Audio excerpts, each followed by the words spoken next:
So guys, tell me about witnessing tonight.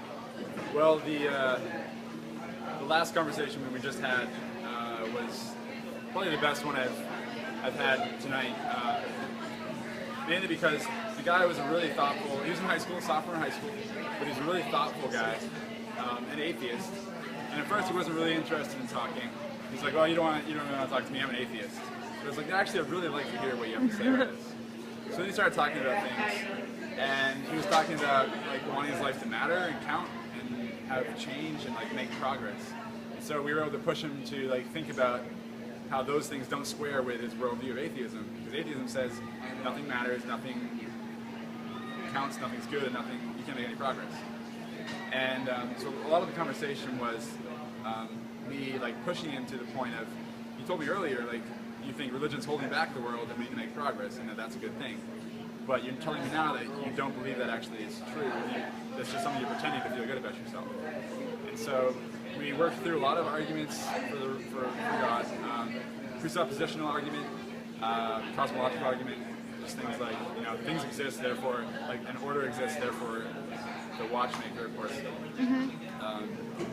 I mentioned presuppositional. That was huge because like once he admitted he could be wrong about everything he claimed to know, and you can know nothing with certainty, I kept being able to push him back to that, forcing him to deal with that on a logical level, even though in an experiential level he definitely knew that he could know things with certainty.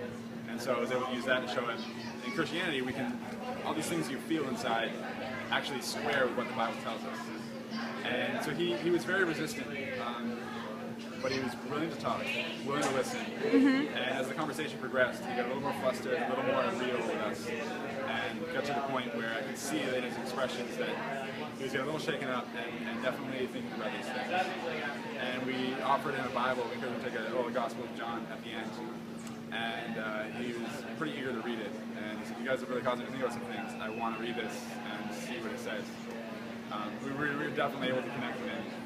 And at like a real level emotionally. It was really, really exciting. We had a lot of fun. And God was giving us the things to say, and it was really good. So, praise God. Yeah, it was great.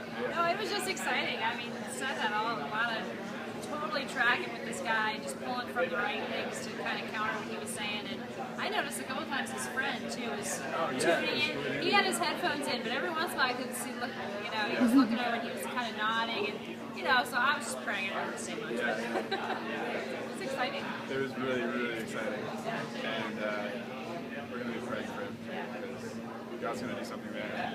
Wonderful. Absolutely. Praise God.